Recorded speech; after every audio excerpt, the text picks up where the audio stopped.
ओम गणपते नमः। आज हम भगवत गीता के तीसरे अध्याय कर्मयोग का पाठ करेंगे। आप सबसे विनम्र निवेदन है कि आप अपने पास एक स्वच्छ लोटे में एक पात्र में जल भरकर रख लीजिए और उसके बाद अध्याय के बाद आप उस जल को ग्रहण कर सकते हैं। स्वयं भी अभी कोई भी नेगेटिव एनर्जी से ग्रसित व्यक्ति हो, आपके पूरी फैमिली में बीमार हो, आप उसे भी पिला सकते हैं या फिर पूरे घर में छिड़क दीजिए या फिर अपने या भगवान सूर्यदेव को अर्पण कर सकते हैं। तो अब शुरू करते हैं।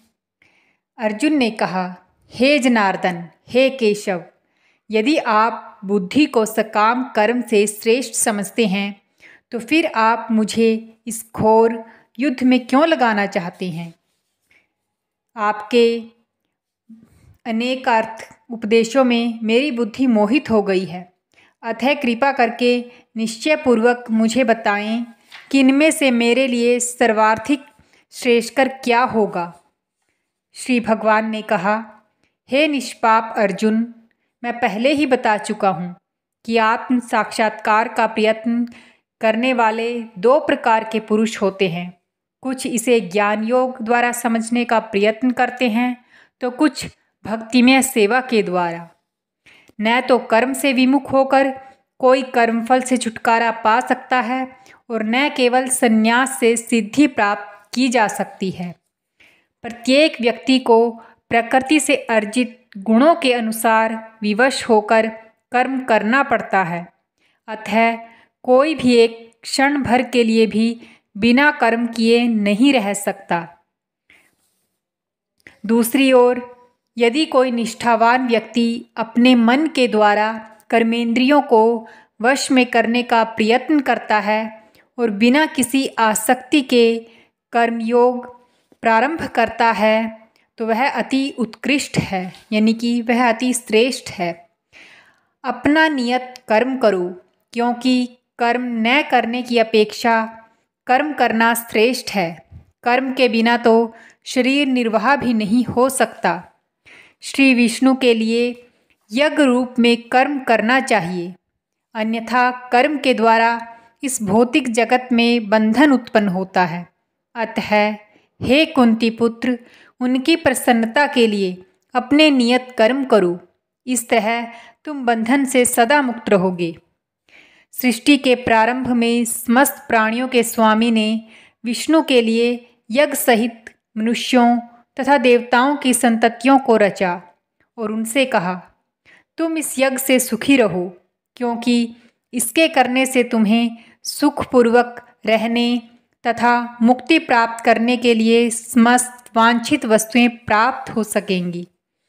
यज्ञों के द्वारा प्रसन्न होकर देवता तुम्हें भी प्रसन्न करेंगे और इस तरह मनुष्यों तथा देवताओं के मध्य सहयोग से सबों को संपन्नता प्राप्त होगी। जीवन की विभिन्न आवश्यकताओं की पूर्ति करने वाले विभिन्न देवता यज्ञ संपन्न होने पर प्रसन्न होकर तुम्हारी सारी आवश्यकताओं की पूर्ति करेंगे, किंतु जो इन उपहारों को देवताओं को अर्पित किए बिना भोगता है वह निश्चय रूप से चोर है। भगवान के भक्त सभी प्रकार के पापों से मुक्त हो जाते हैं, क्योंकि वे यज्ञ में अर्पित किए भोजन को ही खाते हैं। अन्य लोग जो अपने इंद्रिय सुख के लिए भोजन बनाते हैं वे निश्चय रूप से पाप खाते हैं। सारे प्राणी अन्न पर आश्रित हैं जो वर्षा से उत्पन्न होता है। वर्षा यज्ञ संपन्न करने से होती है और यज्ञ नियत कर्मों से उत्पन्न होता है। वेदों में नियमित कर्मों का विधान है और ये वेद साक्षात श्री भगवान से प्रकट हुए हैं।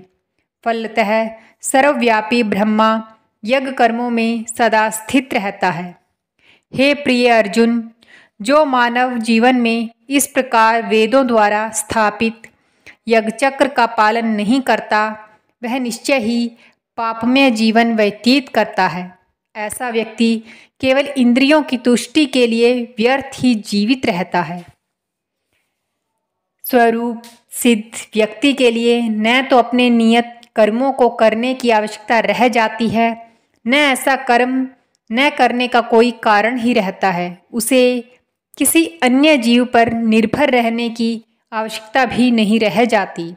अतः कर्म फल में आसक्त हुए बिना मनुष्य को अपना कर्तव्य समझकर निरंतर कर्म करते रहना चाहिए, क्योंकि अनासक्त होकर कर्म करने से उसे परम ब्रह्म की प्राप्ति होती है।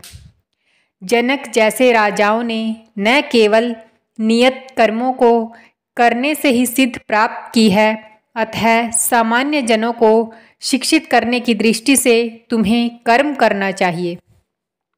महापुरुष जो जो आचरण करता है, सामान्य व्यक्ति उसी का अनुसरण करते हैं। वह अपने अनुसरणीय कार्यों से जो आदर्श प्रस्तुत करता है, संपूर्ण विश्व उसका अनुसरण करता है।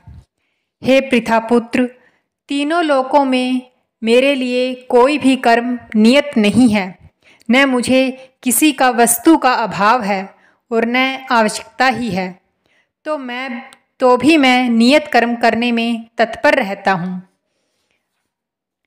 क्योंकि यदि नियत कर्मों को सावधानी पूर्वक न करूं, तो हे पार्थ, यह निश्चित है कि सारे मनुष्य मेरे पथ का ही अनुगमन करेंगे। यदि मैं नियत कर्म न करूं, तो ये सारे लोग नष्ट हो जाएंगे। तब मैं अवांछित जन समुदाय को उत्पन्न करने का कारण हो जाऊंगा और इस तरह संपूर्ण प्राणियों की शांति का विनाशक बनूंगा। जिस प्रकार अज्ञानी जन फल की आसक्ति से कार्य करते हैं, उसी तरह विद्वान जनों को चाहिए कि वे लोगों को उचित पथ पर ले जाने के लिए अनासक्त रहकर कार्य करें। विद्वान व्यक्ति को चाहिए कि वह सकाम कर्मों में आसक्त अज्ञानी पुरुषों को कर्म करने से रोके नहीं, ताकि उनके मन विचलित न हों, अपितु भक्ति भाव से कर्म करते हुए वह उन्हें सभी प्रकार के कार्यों में लगाए। जीवात्मा अहंकार के प्रभाव से मोहग्रस्त होकर अपने आप को समस्त कर्मों का कर्ता मान बैठता है, जबकि वास्तव में वे प्रकृति के तीनों गुणों द्वारा संपन्न किए जाते हैं। हे महाबाहो, भक्ति भावमय कर्म तथा सकाम कर्म के भेद को भली भांति जानते हुए जो परम सत्य को जानने वाला है, वह कभी भी अपने आप को इंद्रियों में तथा इंद्रिय तृप्ति में नहीं लगाता। वह जो व्यक्ति मेरे आदेशों के अनुसार अपना कर्तव्य करते रहते हैं और ईर्ष्या रहित होकर इस उपदेश को श्रद्धापूर्वक पालन करते हैं, वे सकाम कर्मों के बंधन से मुक्त हो जाते हैं। अतः माया के गुणों से मोहग्रस्त होने पर अज्ञानी पुरुष पूर्णतः भौतिक कार्यों में संलग्न रहकर उनमें आसक्त हो जाते हैं। यद्यपि उनके ये कार्य उनमें ज्ञान भाव के कारण अधम होते हैं, किंतु ज्ञानी को चाहिए कि वे उन्हें विचलित न करें। अतः हे अर्जुन, अपने सारे कार्यों को मुझ में समर्पित करें। मेरे पूर्ण ज्ञान से युक्त होकर लाभ की आकांक्षा से रहित, स्वामित्व के किसी दावे के बिना तथा आलस्य से रहित होकर युद्ध करो। किंतु जो ईर्ष्यावश इन उपदेशों की उपेक्षा करते हैं और इनका पालन नहीं करते, उन्हें समस्त ज्ञान से रहित, दिग्भ्रमित और सिद्धि के प्रयासों में नष्ट भ्रष्ट समझना चाहिए। ज्ञानी पुरुष भी अपनी प्रकृति के अनुसार कार्य करता है, क्योंकि सभी प्राणी तीनों गुणों से प्राप्त अपनी प्रकृति का ही अनुसरण करते हैं। भला दमन से क्या हो सकता है? प्रत्येक इंद्रिय तथा उसके विषय से संबंधित राग द्वेष को व्यवस्थित करने के नियम होते हैं। मनुष्य को ऐसे राग तथा द्वेष के वशीभूत नहीं होना चाहिए, क्योंकि ये आत्म साक्षात्कार के मार्ग में अवरोधक हैं। अपने नियत कर्मों को दोषपूर्ण ढंग से संपन्न करना भी अन्य के कर्मों को भली भांति करने से श्रेयस्कर है।